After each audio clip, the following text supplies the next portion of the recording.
Matt Mead is a vice president for Xenophone's public relations practice and has an expertise in media relations, crisis communications, and public affairs.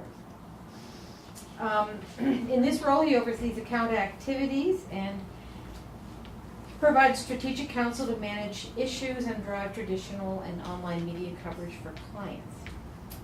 He has worked with national and local journalists and has included stories for the New York Times, USA Today, NBC, CNN, The Washington Post, and many others. He does work for the Salvation Army. He coordinates the national communications surrounding the annual Christmas Kettle campaign, and this includes on-site support to spokespeople at the Dallas Cowboys Thanksgiving half-game show, which many of us have watched on TV. Yeah, and hooked up with got some great folks to be presenters on that.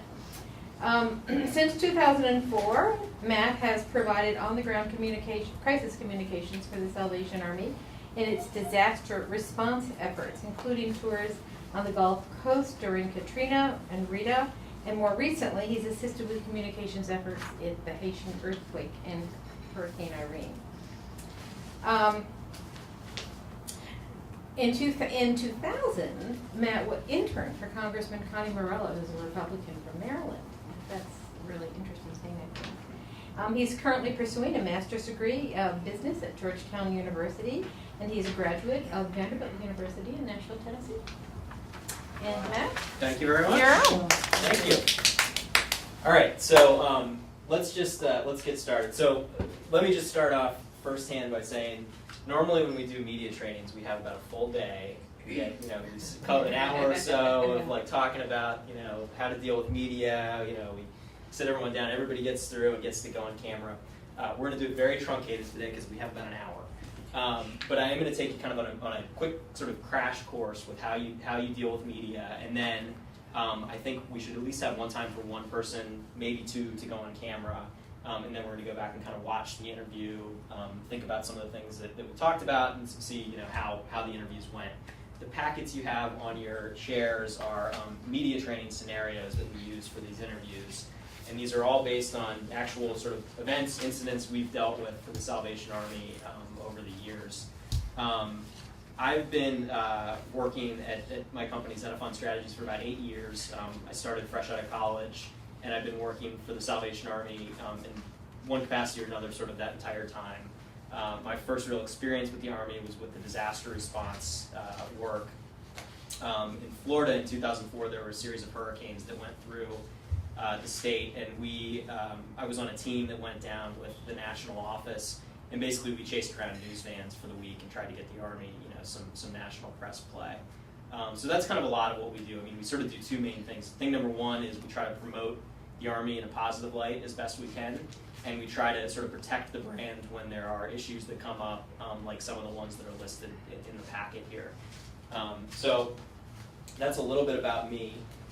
And then here's sort of the plan for the day. As I said, we're going to do sort of a media training crash course. I'm going to tell you guys some of the key things you want to remember when you're talking to reporters and dealing with the press. Then we'll have an on-camera interview, and then we'll watch some of the tape and have some thoughts on that. So why do we do media training? What's sort of the point? Number one is protect. It's thinking critically about the Salvation Army, thinking about the issues in your area that might come up that could potentially negatively impact the Salvation Army's image in those communities. We were having a conversation before about some of those things in your town, and so it happens. And yes.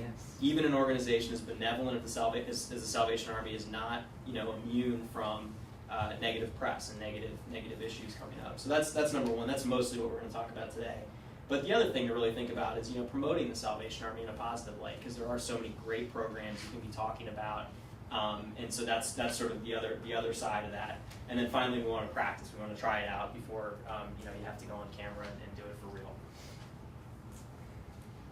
Oh wait, I'm going to go back. So I like to start with a quick quote from Henry Kissinger. This is a line that he used. He went in front of the press corps in the early 70s, big press conference when he was Secretary of State. And basically, this is what he said to the reporters assembled. He said, "Does anyone have any questions for my answers?" And that really is, I mean, that really is a fundamental principle of media training and dealing with press. It's not about what the reporters are asking you, it's about the message you want to convey. And I think a really great way to kind of watch this in action is if you ever watch like any of the political, yeah, absolutely. Any of the political shows, Meet the Press, Fox News, Sunday, those kind of programs, politicians are terrific at this. They can get at, Henry Kissinger, a perfect example. They can get asked any question about any topic, and they're always going to bridge back to exactly what they want to be talking about. If they're on Meet the Press and they want to be hitting something on healthcare, they can have a question about Afghanistan, and they're going to go right back to talking about healthcare.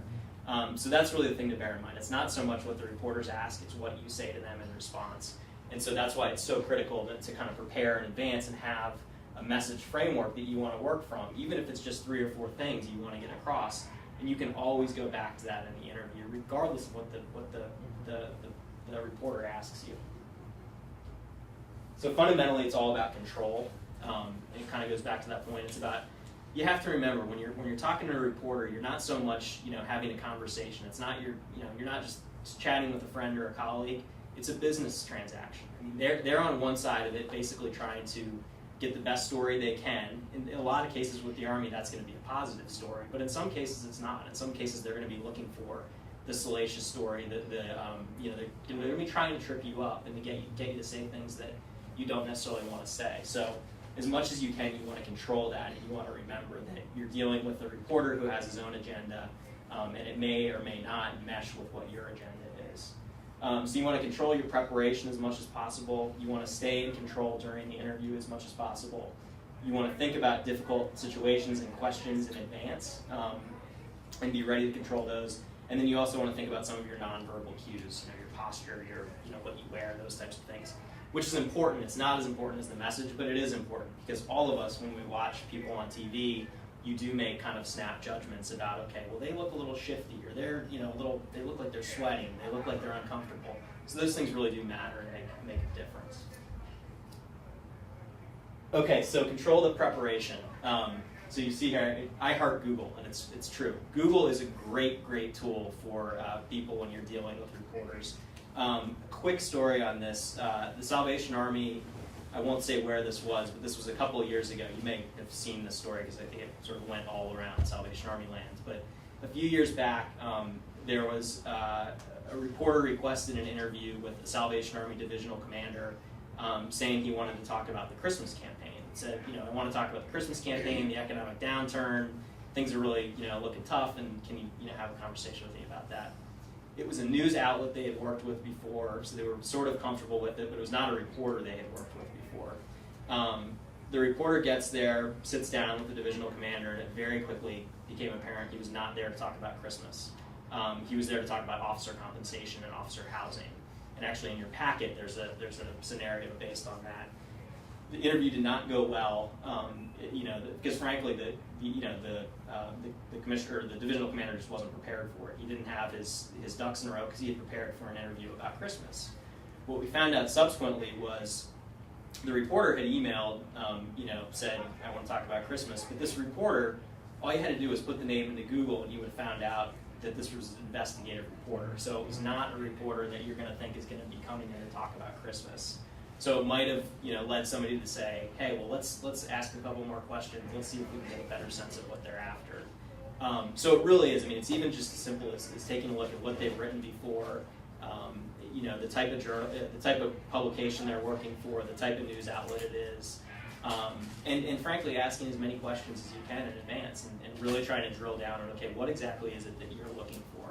And 9 times out of 10, you can take what they tell you at face value, but there is always that chance that somebody's not going to be straight with you on what they're after. So research the issue, research the reporter, develop a message in advance, kind of based on what they tell you. So have a sense in mind of, okay, I have these 3 or 4 points I want to make. Even the most experienced, people who do interviews all the time will tell you, you never want to go into an interview just sort of blind. So in other words, let's say a reporter calls your office and says, I want to talk to you about whatever. Don't just say, oh, sure, happy to talk, and just do the interview right there. No, you say, sure, happy to talk to you. Can you give me a little bit better sense of what you're looking for? They talk to you, they give you a little better sense, you get some information from them. Then you say, happy to call you back, even if it's half an hour later. Just sit down, spend 10, 15 minutes writing out, okay, here's what they want to talk about and here's what I want to get across. It doesn't have to be a complicated thing, it's just a simple 3 or 4 bullet points, and just get a sense in advance of what you want to say. Do you find that some reporters will let you email? Sometimes, yeah. Because that's what I found in the past for other things I've been involved in. Then I feel secure in knowing what words are going to be in the paper. Yeah, so that's the nice thing about it is obviously you have complete control over your message when you do that, when you provide a written response. It kind of depends on the type of story and what they're looking for. Some reporters are totally fine with that. Some reporters want an interview. Sometimes, if you're... They want it off the cuff, it seems like. Yeah. And, just recently we had a case too where we're starting a backpack food program. And I misspoke and I said an amount of money that the Salvation Army was giving us to start out. And I thought afterwards, we don't really want to get that out there because people will think that we don't need the money then. And I called back and asked and he said, well, he didn't know if he could keep the amount of money out, but he'd ask his editor, and they did keep it out. But well, that's good, and that's exactly the right thing to do, because the worst thing they can tell you is, no, sorry, we're going to use it. But I thought, well, what would the harm? Why is it even questioning it? Why can't you, on my request, why can't I retract that? It hasn't been put in the paper yet. Once you say it, I mean, it is theirs to use if they so choose. It's the nature of a free press. I mean, they can choose to use it if they want. But again, a lot of times, a reporter don't think to ask to keep it out. Right, exactly. So sure, it's ask the question. I mean, it can't hurt. Which you found out it did help. Yeah. Asking. Yeah. So absolutely. But again, you never go in an interview and think you're going to wing it, because you can't. It's just not a good idea. And 9 times out of 10 is gonna not work out, even for a positive interview. And they do call you right at they want to talk to you right now. And they say, I want a deadline, I want a deadline. Yep. And I think they're typing right as they're talking to you. Yeah. Because they have to be, because sometimes you read the article and you think, I didn't say that, or that's not the way I meant it to be. Right. And even if they say I'm on a tight deadline, they do that a lot, and a lot of times it's true, and a lot of times they just want the information right then, right? But even then, just say, look, sure, I'll call you right back. Give me 10 minutes. I just need to pull some information together, or whatever it is. It helps. It really does. Okay, so control the preparation. Oh, sorry. You want to control the interview itself. Remember, an interview is not an interrogation. It may feel like that sometimes, but it's not. When you get into trouble, go back to your messages. Stay in that message box, regardless of what the question the reporter asks. So again, it's back to that Kissinger line. Do you have any questions for my answers? I know what I'm going to tell you. Doesn't really matter what you ask me.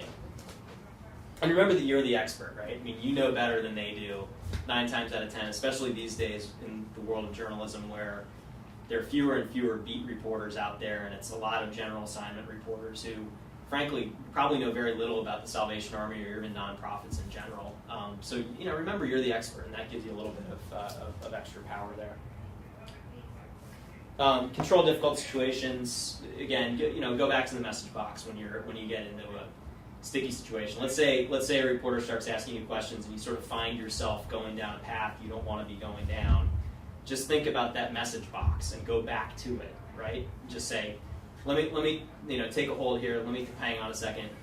What we're really here to talk about today is X, Y, and Z, and just get back on track as much as you can. If you don't know the answer to something, just say, I don't know. I really don't have that information for you. I'm happy to go find it for you, but don't make something up. I don't know is fine. No comment. We don't like no comment. Mainly just the semantics of no comment are bad, and they have a very negative connotation with the public. And when you say no comment, everybody automatically thinks you have something to hide. Now, there are ways of saying no comment without saying the words no comment, and that's things like, the Salvation Army is aware of the situation and is looking into the factors that are at play. That's essentially saying no comment, but it's not saying the words no comment. Avoid hypotheticals. Reporters love to get into, well, what would you think, if this happened, what do you think the outcome would be? don't go there. Just stick with facts. Stick with your your talking points, and keep your cool. I don't think this is a big problem, but sometimes reporters can be aggressive and antagonistic, and just remember that as sort of satisfying as it might be to kind of push back, at the end of the day, you're the one who's on camera, and you're the one who's going to look bad. They're not going to make themselves look bad. So just keep your cool, and just always bear that in mind. That there's the old saying about never pick a fight with somebody who buys ink by the barrel, and it's true.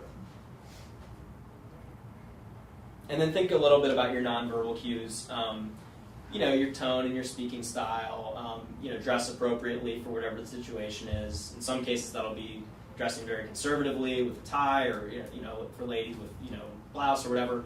But it depends on the situation. If let's say you're doing an interview from a disaster zone, you might not want to be in a tie, and you might want to have a polo shirt on or whatever, or a Salvation Army hat or whatever it is. So just think about the situation and what matches for that. Think about your posture, sit up straight, that always helps. Think about movement. I talk a lot with my hands. That's not necessarily good or bad, but in an interview setting, I'd probably try to keep them, at least out of the shot, right? And just remember that your nonverbal cues are important. They're not quite as important as your message, but they're close. And so in general, you don't want to be this guy. You want to be this guy. Right? Calm, cool, and collected. You got it all together. Now we can't all be George Clooney, but it's a good thing to think about. Okay, we're going to show a couple of quick videos here. This is a nice quote from Sam Donaldson that again kind of harkens back to that quote from Kissinger. But it's really not the questions that do the damage; it's the answers that do. And so it's a political season. We're going to show a couple of clips of politicians talking. One of whom does a very nice job, or one of whom does a not so nice job of handling a difficult question, and another one who does a very nice job of handling a difficult question. And no partisanship here, but one of them is a Democrat, one of them is a Republican. But we'll take a quick look. So to set this up, this is our Vice President, Joe Biden. This was right after the sort of swine flu scare that we had. It was pretty soon after they were released, like 2009, I want to say. Vice President Biden went on the Today Show to talk about it and kind of carry the administration's message, which essentially was, keep calm, we have this under control, don't panic, we don't need to close the borders. There were a lot of calls for that at the time. And he got into some hot water, which I'll show you now. Biden is the Vice President of the United States. Mr. Vice President, good morning. Good to see you. And just be thinking as you watch this, what does Joe do wrong? What are some of the things that, based on what we just talked about, that he kind of misses? Good morning, Matt. How are you? I'm fine, thank you. So the World Health Organization says we're now at a level 5 in terms of the threat. By their definition, that means that a pandemic or epidemic over a wide geographic area is now imminent. Last night, the president said no plans to shut down the borders between the U.S. and Mexico, no plans even to curtail commercial air traffic or travel between the two countries. I think some people this morning, Mr. Vice President, may be shaking their heads, not understanding that. Help me out. Well, I'll help you out by telling that we have contacted and been in constant contact with the leading health experts, both in the world as well as here in the United States, and they have suggested that that is not the way we should move. They suggested that what we should be doing is deal with mitigation, and that is if circumstances where large crowds of people, whether they're in schoolrooms or in soccer stadiums or in malls or whatever, where the flu is transmitted. Closing the classroom and closing a border are two fundamentally different things. And so we've been operating on the best evidence we've been given by the world's leading experts on pandemics and epidemics, and that's the advice we've been given. Let's just talk as non-experts then, you and me, though. I mean, it seems the president used the analogy last night to the horse in the barn. You don't close the barn door after the horse has left, but when the horse leaves the barn, there aren't thousands and thousands of other horses waiting to stream out of the barn door. This is more like a water main break. It floods basements, you close down those houses, you clean them up, but wouldn't you also go back and turn off the water in that water main so it doesn't continue to flood other neighborhoods? Well, if the analogy were appropriate, yes, but I don't think the analogy is appropriate. The fact of the matter is that people who are crossing the border, the point being made by the World Health Organization is this is in other countries now. Which borders do we close? Do we close the Canadian border too, and Canada? Do we close flights coming out of countries in Europe where it has been identified now? We're told that is not an efficacious use of our effort. We should be focusing on mitigation. Let me ask this, and this is by no means a gotcha type of question, but if a member of your family came to you, no, Mr. Vice President, if a member of your family came to you and said, look, I want to go on a commercial airliner to Mexico and back within the next week, would you think it's a good idea? I would tell members of my family, and I have, I wouldn't go anywhere in confined places now. It's not that it's going to Mexico, it's you're in a confined aircraft. When one person sneezes, it goes all the way through the aircraft. That's me. I would not be at this point, if they had another way of transportation, suggesting they ride the subway. So from my perspective, what it relates to is mitigation. If you're out in the middle of a field and someone sneezes, that's one thing. If you're in a closed aircraft or closed container or closed car or closed classroom, it's a different thing. Let me turn to the economy the first All right. 100 days. Wow. So, quick story. My company did work for the airline industry at that time when this And they just wanted to this go happened. boom. Were they happy? No, not terribly happy. We laughed about it when it was like, oh my God. So what should he have said, right? I mean, it was kind of a tough question. You kind of put him in a corner. He said it's not a gotcha question. I also love the line where Lauer's like, it's just you and me talking here, Joe. Don't think we're gonna have millions of people watching. We're just us pals, right? But so what should he have said? I mean, what would have been a reasonable response there? What would you tell your family, Mr. Vice President? Use a practical sense, just Common a, sense. common sense, that's the word I'm looking for. Use common sense Yeah. in situations like this. Right. You know, but first he says don't panic, but then he's saying Then he says panic. Don't add to it. Right? I think the other thing he could have said is look, I would tell my family exactly what we're here telling the American people, which is that this is not a time to panic. There's no indication that there's, again, the White House's message on this was pretty clear, and he was pretty good in the first couple of questions going with that message, but then he goes totally the wrong direction.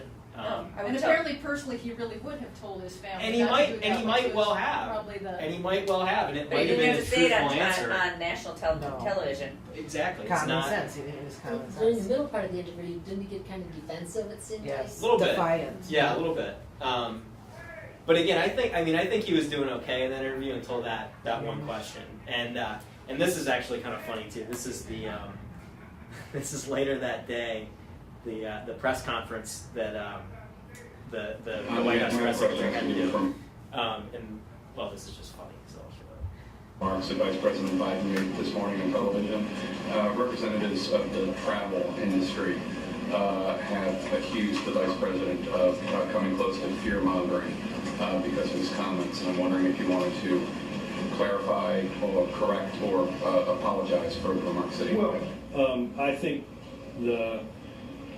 what the Vice President meant to say was the same thing that, again, many members have said in the last few days, and that is, if you feel sick, if you are exhibiting symptoms, flu-like symptoms, coughing, sneezing, runny nose, that you should take precautions, that you should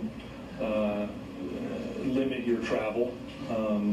And I think he just, what he said and what he meant to say. With all due respect, and I sympathize with you trying to explain the Vice President's comments, but that's not even remotely close to what he said. He was asked about if a member of his family. I understand what he said. I'm telling you what he meant to say, which was that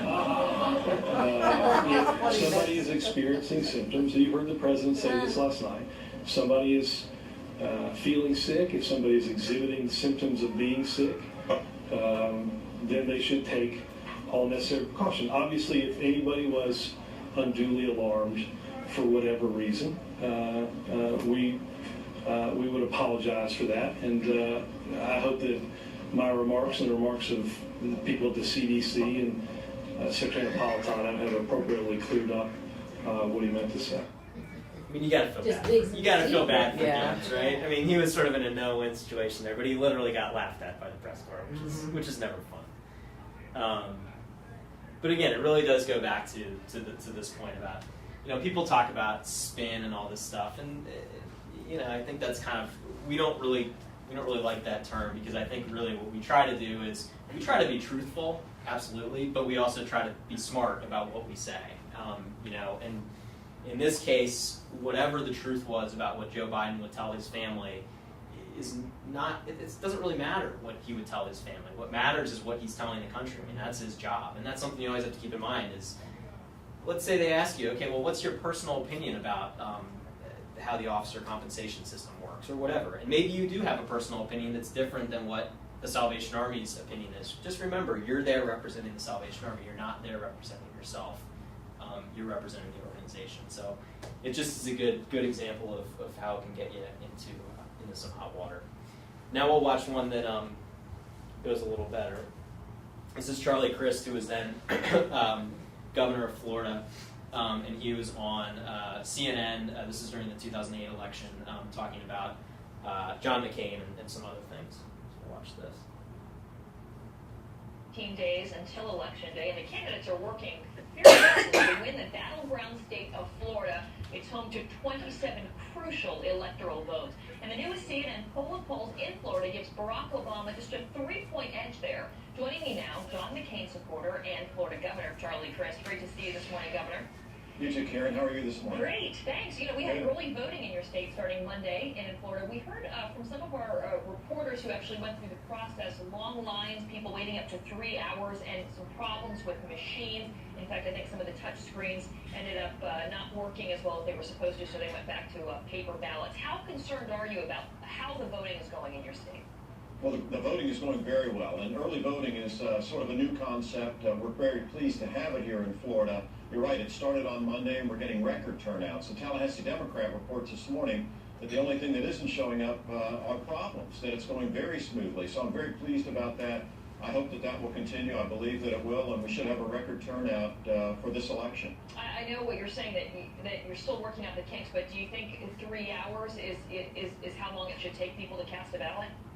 Well, hopefully it would be sooner, but there's another side to that story. When you have long lines at the polls, an awful lot of people are exercising their right to democracy, and that's a wonderful thing. We're very pleased by that. And if we have a record turnout, we'll be additionally pleased to report that. So I think we're in good shape. I think we're ready. For the first time now, we have a paper trail for our ballots here in Florida.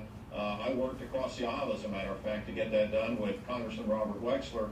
We're pleased about that. If we have a close vote, which it looks like it's probably going to be very close, then if we have to do any recount, we actually have something to count. So we've made some progress. We're very excited about the vote here in Florida, and I'm very excited for Senator McCain and a great victory. Well, hopefully you won't have to have a recount. We know how that can go. It's interesting, a little bit of history. George W. Bush won Florida both times in 2000 and 2004. In fact, no Republican since Calvin Coolidge has lost your state and went on to win the White House. Right now it's tight, but Barack Obama is still 3 points ahead in our latest poll of polls for Florida. What do you think McCain needs to do to ensure that the GOP carries your state? I think exactly what he's doing. He's going to be back here in the Sunshine State tomorrow. I look forward to campaigning with him in the I-4 corridor. He's been here a lot. Obviously, Sarah Palin has been here as well. So I think they're doing exactly what they need to do. Focus on Florida. Make sure that it's uppermost in the campaign's mind. It certainly is. And that reminds voters here in the Sunshine State that they care deeply about them. And I think that's exactly what needs to be done. Talk about cutting taxes, talk about being on the people's side, talk about fighting for people, and making sure that they have an opportunity to have a bright future. That's what it's all about in these closing days. Yeah, you mentioned Sarah Palin. She's generated a lot of support, certainly among the Republican base, but we have some new polling out showing that she actually may be a drag on the ticket, that her favorability ratings have changed quite dramatically since mid-September. When you talk about these undecided voters, could she potentially turn them in favor of the McCain ticket, or do you think she could be a drag on the ticket? I think she can turn them in favor of the McCain ticket. And at the end of the day, people really vote the top of the ticket. They're looking at Senator McCain. They're looking at Senator Obama. We're electing a new president, and I think it's really important to understand when it comes down to the final vote, that's really what people look at. Right. And I know that Senator McCain will do well, and Governor Palin has helped an awful lot. When people are polled about their concerns, there are a larger group who are concerned about whether or not she could take over as president versus the Obama-Biden ticket. Are you fully confident that if anything were to happen to John McCain, Sarah Palin could take over as president from day one? I think she'd do a great job. I mean, realize that, she really is the only executive that's running, the only one who has been the head of the government in Alaska. She's held executive positions as a mayor, executive position as a governor, made those kinds of decisions. I think she's ready. All right, there was a little hullabaloo, I guess, about whether or not you were campaigning enough for John McCain. How is that going? Are you out there on the stump for... All right, so it's 4 minutes. She's asked about 5 questions. 4 of them were negative. One of them was sort of neutral. But in every question, he turned it around, right? I mean, he had his talking points. I think maybe my favorite was, is 3 hours, is that an appropriate amount of time for people to be spending, waiting in line or whatever? Well, and he says, well, hopefully it would be sooner, but there's another side of that story, and he immediately goes to, you have to remember, this means a lot of people are out there voting. And so they're for democracy. Absolutely. I mean, he clearly had a very Not set that talking our polling point. machines aren't working. Right. And then, Governor Palin, is she a drag on the ticket? No, I don't think she's a drag on the ticket, but you also have to bear in mind, people vote the top of the ticket, and that's John McCain, and he's great, and everybody loves him, and he's going to win, and blah, blah, blah, blah, blah. Like, in every case, he very quickly, he kind of addresses the question, but he goes right back into what he wants to be talking about. And that's how, a lot of times you'll see politicians, they're very good at this, because they do it a lot. But it's a good kind of thing to keep in mind is, again, regardless of what the tone of the question is, if you're sort of half watching that on CNN, right, it's kind of on in the background or whatever, it doesn't look like that bad an interview, despite the fact that she asks, 4 nasty questions in a row, basically. And he never cracks a smile. No, he never, absolutely. He just kind of goes and he says what he wants to say. So that's he didn't get sucked into the personal opinion thing too. His personal opinion might be very different. And I think his personal opinion of Sarah Palin probably was quite different, knowing Charlie Crist. But again, he doesn't go there. He says, "This is here's what we're here to talk about," and it does a Here's her nice experience job. without delving on anything in. Here's some positive points. Yep. Yeah. Absolutely. Now, of course, he's no longer governor of Florida. I'm not quite sure what his political future is, but he did a nice job in that interview. So. He could be a media trainer for your company. He could be a media trainer, absolutely. He could do it better than me, I'm certain.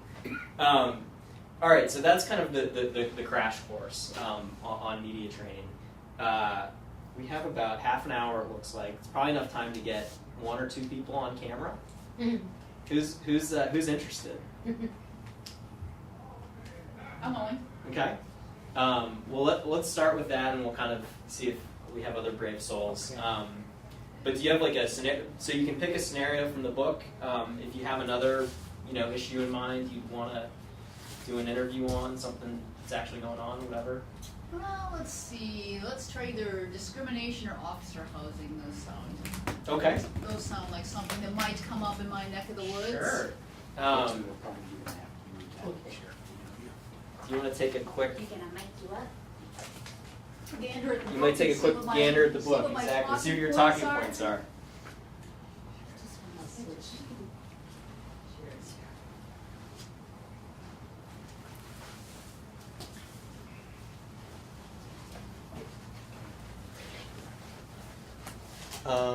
Can I grab this one?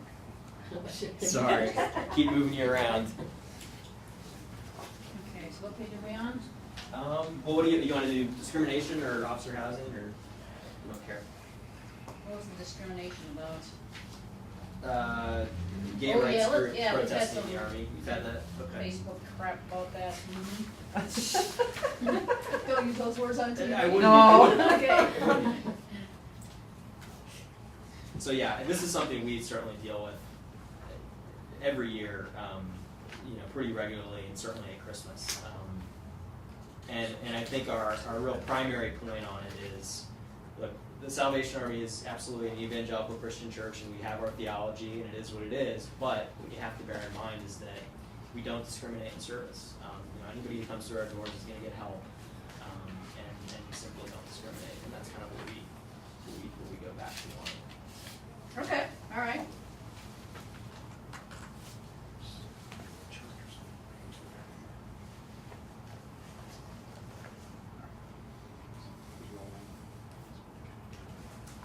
You're gonna. Yep.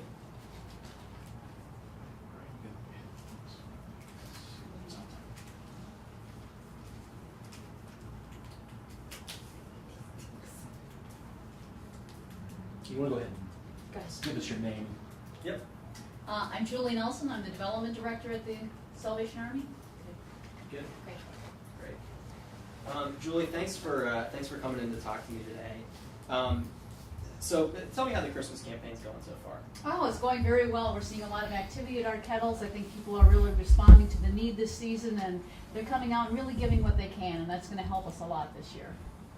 But there is this boycott going on with gay rights groups in town who basically say, look, the Salvation Army may do some good stuff in the community, but they discriminate. They don't approve of homosexuality. How do you respond to that? Yeah, the Salvation Army does so many good things that we really like to see support at the kettles. And the Social Services Division reaches out to anyone in need. We do not discriminate on the basis of race, age, gender, sexual orientation. The basic policy in our emergency shelter is don't ask, don't care. We have provided services for many individuals who are lesbian, gay. We've bent over backwards to accommodate transgender people. For all we know right now, there may be several gay couples in our shelter, and we don't even know it. So we reach out to all people, and to discriminate and hold back against those who are really in need because of a concern would be a very difficult thing to do right now. How do you, you mentioned transgender people, how do you, as you said, bend over backwards to help transgender folks? We have a men's shelter and a women's shelter, and it's very difficult for those people to be in either shelter. So we've tried very hard to get them in their own room so that they don't have an issue of bathrooming or toileting or being in the same bedroom with other people of the wrong gender, so that there's no discomfort there for either them or the other people in our lodge. Okay, but in some of these emails that have gone out from these gay rights groups, they quote the Salvation Army's website, which says, essentially that homosexuality is a sin and that people who are homosexual should be celibate. How do you feel about that? You're right. The Salvation Army is a church, and that is one of the beliefs of the church, and that's the belief of the people who attend the church. But again, the Social Services Division is a different animal, and there is no discrimination in the social services, in the emergency shelter. We reach out to all people in need. Whatever's going on is your business, and we're here to provide for those needs. So that's where the Salvation Army really shines, in reaching out to people from all walks of life, regardless of where they are, and helping them. We provide food, we provide shelter, and there's so many people in need this time of year that this is really important that we are able to provide that service. Do you agree with the Salvation Army's theology on homosexuality? I think it is very important to reach out to all people and remember that everyone is one of God's children. It doesn't matter what your background is. We want to reach out to all of God's children. If you were gay, and let's say you had the choice to donate to the Salvation Army or another charity that does good work in your community, wouldn't you just give to the charity that doesn't have sort of this baggage on this issue? I would hope that everyone would overlook any bias that they have and recognize that the greater need is to reach out to people in need. And certainly members of the gay community should recognize that other members of their community are the ones who do become homeless because they are not accepted elsewhere. So when they need a place to turn, when they need a free meal, when they need a place to stay, the Salvation Army is there for them. No questions asked. Come in. If you are hungry, we will feed you. If you need shelter, we will provide that place. There have been instances in other areas, regardless of what's going on in your locality, of gays and lesbians saying, "I was rejected at a Salvation Army center because I was gay."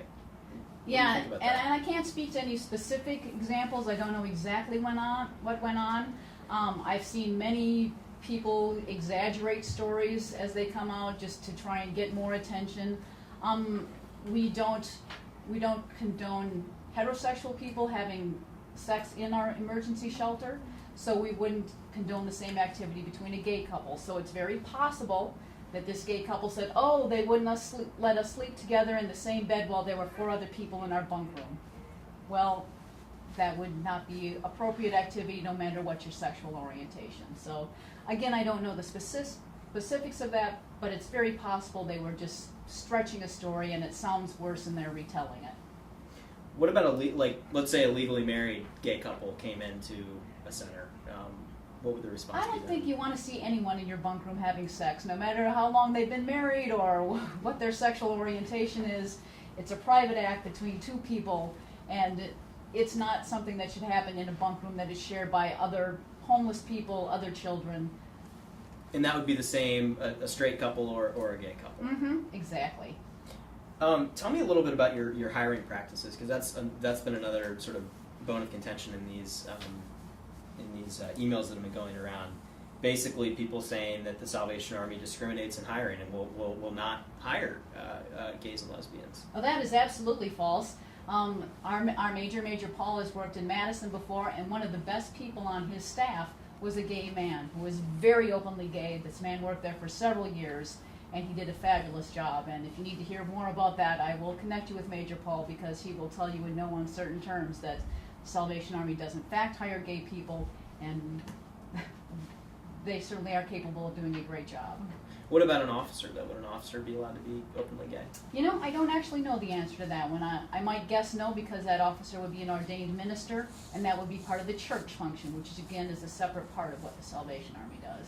So take me through kind of the separation between the church and the social service. The church it's a regular church. We have a congregation. There's a chapel in our building. We have worship services every Sunday. Anyone in the community is invited to attend. It's a Christian-based denomination. It's its own denomination, kind of an evangelical. Mostly people who are community or nearby residents, former shelter residents, are the members of the congregation. In the shelter, everyone is invited to attend. They're encouraged to attend the worship service. The TVs are turned off at that time, but no one is ever forced to. If you don't believe in Jesus, if you are a Satan worshiper, if you hate church, you do not have to attend the worship services, and you face no other discrimination in any other way. You get your meals, you get your services, you get case management. All the other things that we do to reach out to people in need are there for everyone. And we believe that this happens because everyone is God's children, because God calls us to do that, and if the people themselves don't believe that, that doesn't matter to us, because we believe it. Anything else you want to add? No, I think you've pretty much hit everything. All right, thank you very much. I Other appreciate than it. put some more money in the kettle. How about that? All right, thanks a lot. I appreciate it. Wow. Wow. She's That was good. Have you done that before? I have. Oh, you've done it. That's probably my worst time doing it. Yeah. No, you can really. I mean, I've done a lot of. I mean, I've done a lot of these trainings, and I've done this interview many times, and that was up there with some of the best I've seen. That was very good. Wow. Have to switch the trained by input. Paul Moore. He does a good job. Yeah. Huh? Excellent, one of the best in the division. Oh, good. Good. He knows that he's my boyfriend. See, I was very nervous. No, you did Well, great though. didn't You show didn't. it You at really didn't all. show. I You mean, did excellent. seriously. We've got about 20 minutes. Anyone else want to hop in? Don't you have some critique for me? Well, we're gonna Oh, watch. okay. We're gonna watch. Yeah, we're definitely gonna watch. But You want to do another interview before we can? can. Well, you know what? Let's go through and watch, and then we'll see how much time we have. And please chime in. Anyone, thoughts, ideas, and what you see. Should visually. Hold it. Once it's playing. Got it.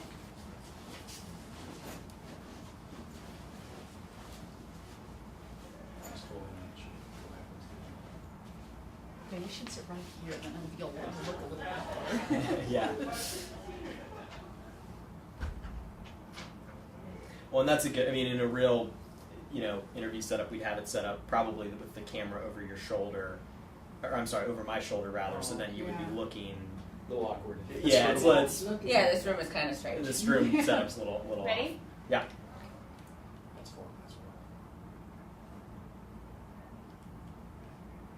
But actually, it's a good point. Go ahead, Mike. When you're doing an interview, typically what we say is you don't want to necessarily look right in the camera lens because it looks weird.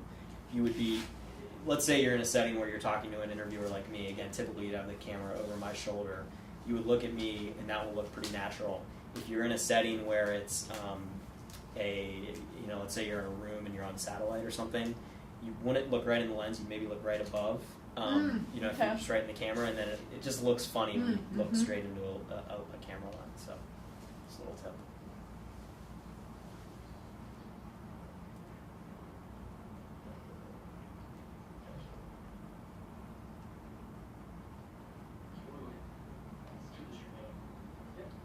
I'm Julie Nelson. I'm the development director at the Salvation Army. Julie, thanks for coming in and talking to me today. So tell me how the Christmas campaign's going so far. Oh, it's going very well. We're seeing a lot of activity at our kettles. I think people are really responding to the need this season, and they're coming out and really giving what they can, and that's going to help us a lot this year. But there is this boycott now with gay registrars now. Who basically said, look, Salvation Army may do some good stuff in the community, but they discriminate. They don't approve of homosexuality. How do you respond to that? Yeah, the Salvation Army does so many good things that we really like to see support at the kettles. And the Social Services Division reaches out to anyone in need. We do not discriminate on the basis of race, age. I mean, you right at the beginning, you did a really nice job of kind of framing what you wanted to be talking about. You go in, you're talking about the kettles, we want support for the kettles. Here's the bottom line, though. We don't discriminate. Our social services are open to anybody at any time. It's immediately going to that point. And then from that point forward, that was sort of your message box, again, that you kept going back to. And framing it from the beginning like that is really helpful. You don't go into, well, these people are not being fair, or this, none of that. It's just going back to your message. And it was nice. Really, I mean, seriously, I'm not going to say a lot of mean things about this interview because you really did do a very nice job. Very good. But let's watch more. Their sexual orientation. The basic policy in our emergency shelter is don't ask, don't care. We have provided services for many individuals who are lesbian. I don't know if I love that framing of it, only because the don't ask, don't care. It conjures up don't ask, don't tell, which is obviously a kind of controversial, issue. I don't know how I would put it better necessarily, but I just, using that sort of term, it makes me think of don't ask, don't tell, and I don't love that. Maybe it's, our philosophy is it's simply not a factor. It's just a non-issue for us. I think it's getting the same thing across without using that somewhat loaded phrase. That would be good. It's not an issue. It's just not an issue. Just not an issue for us. We've bent Because over that's what I backwards thought to too. accommodate Don't ask, don't tell. transgender people. For all we know right now, there may be several gay couples in our shelter, and we don't even know it. So we reach out to all people, and to discriminate and pull back against those who are really in need because a concern would be a very difficult thing to do right now. How do you mention transgender people? How do you bend over backwards to help transgender people? We have a men's shelter and a women's shelter, and it's very difficult for those people to be in either shelter. So we've tried very hard to get them in their own rooms so that they don't have an issue of bathrooming or toileting or being in the same bedroom with other people of the wrong gender, so that there's no discomfort there for either them or the other people in our lodge. But in some of these emails that have gone out from these gay rights groups, they quote the Salvation Army's website, which says, essentially that homosexuality is a sin and that people who are homosexual should be celibate. How do you feel about that? You're right, the Salvation Army is a church, and that is one of the beliefs of the church, and that's the belief of the people who attend the church. But again, the Social Services Division is a different animal, and there is no discrimination in the social services and the emergency shelter. You stop We reach saying. out to- I'm wanting you to go and sort of defend the theology. I mean, that's kind of what I'm trying to drive you towards is getting into the specifics on the theology, and it's really not what you want to be getting into. You're not a theologian, right? So you don't want to get into the specifics on it. You just want to stay on your top level message, which is we don't discriminate. Yeah, we are a church. We have our positions. We have our beliefs, but frankly, it just has very little to do with the reality of our day-to-day service. So yeah, just certainly a non-officer, you don't want to. I would almost say never would you want to get an Army officer in a position where they're really like having to go into a detailed discussion of the theology in a press type setting, because I just think it doesn't read well, and you're just going to get sort of tied up in knots. So I would always say it's going back to what people are really interested in, which is the service that you guys provide. And the theology, if you want to have a theological discussion, that's probably better suited for a church setting rather than a media interview. So, well done. By calling it a different animal, was that not very I mean, it is always a little bit of a fine line, because of course the theology, of course the church aspect, and the social service aspect they're part of the same thing, right, to some degree. I think different animal it's okay. Probably separate entity or something like that would Yeah. be a better phrase, and that was one I said. I thought, oh, that was terrible. But I wouldn't say that. It's tough because it is. I mean, there are overlaps, obviously, and so it's how do you sort of convey the fact that, yeah, absolutely, our church is a part of who we are. It's what defines us. It's what our mission is all about. But it doesn't mean that we discriminate in providing services to people. In fact, your mission statement, the Salvation Army's organizational mission statement, provide services without, I can't remember the exact phrase, but without discrimination. I mean, that's right there in the mission statement. So go back to that. And I think later on in the interview, you do a nice job of saying sort of just that look, our faith motivates us and motivates our mission, but it doesn't mean that we discriminate in service, even if we have a theology that some people could construe that would mean we discriminate. Your business, and we're here to provide for those needs. So that's where the Salvation Army really shines, in reaching out to people from all walks of life, regardless of where they are, and helping them. We provide food, we provide shelter, and there's so many people in need this time of year that this is really important that we are able to provide that service. Do you agree with Salvation Army's theology? I think it is very important to reach out to all people and remember that everyone is... Just didn't answer my question at all. Perfect. Don't answer. Don't engage. Don't engage. Doesn't matter what your personal opinion is. Now, if I wanted to be, a jerky reporter, I could have said, well, you didn't answer my question. And if I had said that, you could have just said, well, look, this is really not about what my personal opinion is. This is about the Salvation Army. But if I had gone back to it, but I didn't. And a lot of times a reporter, sometimes they'll go back to it and re-ask the question, but a lot of times they won't. They'll just sort of move on. Because they know they're dealing with a pro, and they're probably not going to get you off anyway, get you off messaging. Right. Had the choice to donate to the Salvation Army or another charity that does good work in your community. Will you just give the charity that doesn't have sort of this baggage on this issue? I would hope that everyone would overlook any bias that they have and recognize that the greater need is to reach out to people in need. And certainly members of the gay community should recognize that other members of their community are the ones who do become homeless because they are not accepted elsewhere. So when they need a place to turn, when they need a free meal, when they need a place to stay, the Salvation Army is there for them. No questions asked. Come in. If you are hungry, we will feed you. If you need shelter, we will provide that place. Everybody's pretty spot on. In other areas, It's kind of a rocky start, but one in the end. Uh-huh. your locality of gays and lesbians saying, I was rejected by the Salvation Army. Yeah, and I can't speak to any specific examples. stop I there? don't know exactly one. Yeah, and that's like a textbook answer. When a reporter tries to get you to go into something that's sort of off topic, or you have I don't know what they do in wherever. You just don't go there. You don't engage. You say, I really can't speak to that specifically. What I can tell you is X, Y, and Z, and that's just textbook. So. What went on? I've seen many people exaggerate stories as they come out just to try and get more attention.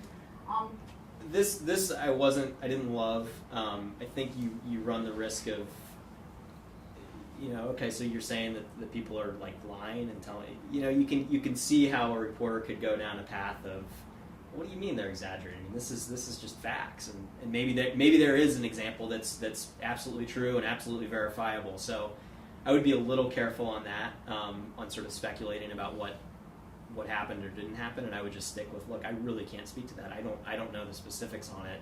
What I can tell you is what we're doing here in, forgive me, Lacrosse, thank you. You know, what we're doing here in lacrosse. And not engaging in what might or might not have happened in another part of the country. Okay. We don't condone heterosexual people having. So don't even get into this whole. Yeah, and point. this was another thing where I was like, well, I Same mean, activity between a gay couple. So and you saw my next question, I kind of like digged into this a little bit, and you did an okay job sort of batting it back, but you're opening a door for me. We talk a lot about opening doors for reporters, right, and opening little paths for them to go down, and this was an example of you kind of opening a door for me, and then I could go down this path about, oh, that's interesting, the bunking situation, so how does that work? And then you know what I mean? So it's, again, back to that point about control. It's like, as much as you can, control the situation, control the interview, especially in an interview like this where you know it's going to be tough questions. You really just want to keep it simple and keep it controlled, and don't open a bunch of doors for me as a reporter to then start, going down and get you down a path that you might not want to be on. possible that this gay couple said, oh, they wouldn't let us sleep together in the same bed while there were 4 other people in our bunk room. Well, that would not be appropriate activity no matter what your sexual orientation. So, again, I don't know the specifics of that, but it's very possible. Because this could then be that, like, you could almost see this in a teaser for the nightly news, right? It's like you start talking about this. This is like salacious, right? This is interesting. This is the type of stuff people will tune in to see. You talking about what goes on sexually in a shelter, right? I mean, so yeah, I would be a little careful on that. Stretching a story and it sounds worse when they're retelling it. What about let's say a legally married gay couple came in? I don't think you want to see anyone. Is gay marriage legal in Wisconsin? No. No matter how long they've been married or what their sexual orientation is. I thought that was kind of a weird question. It's a private act between two I mean, you could have said that. and- It's really not an issue for us because gay marriage isn't legal here,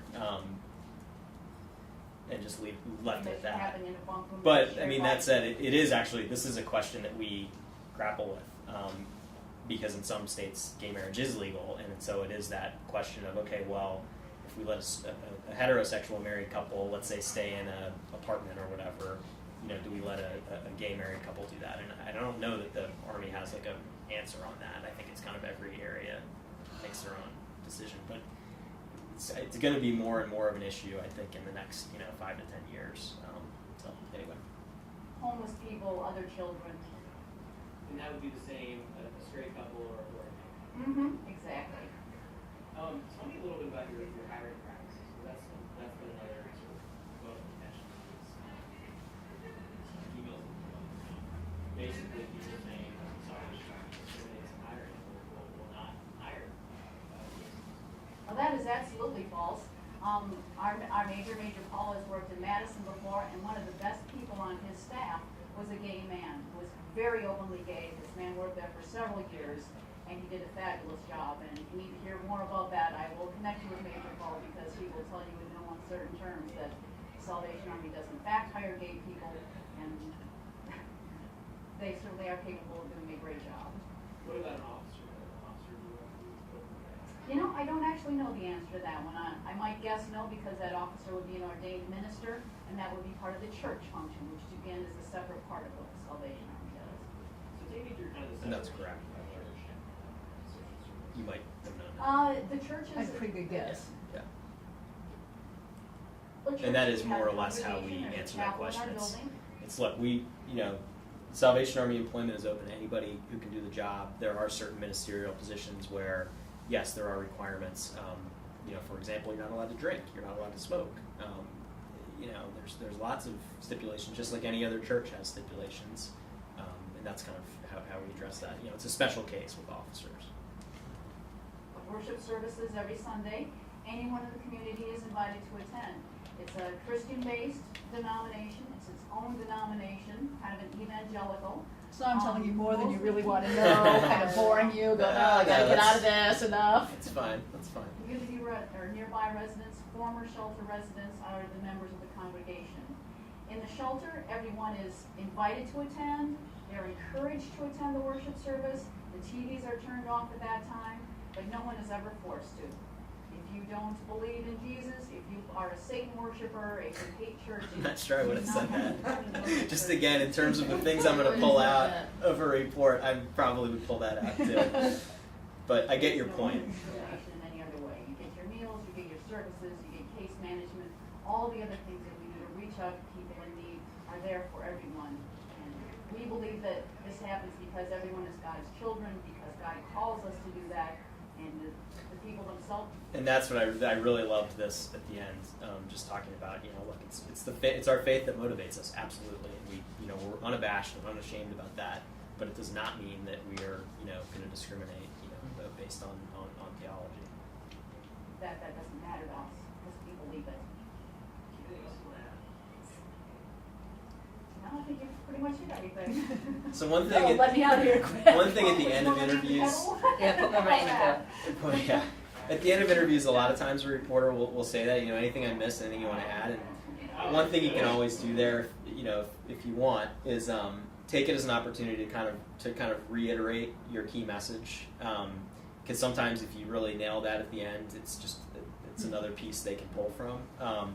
So again, if you feel like you already nailed it, you really got everything you wanted, fine. But if you feel like, hey, maybe I'll throw this out there one more time, and what I really want to tell you today is, the Salvation Army is a great organization. We're serving needs across the across. I wouldn't say across lacrosse, but all through lacrosse.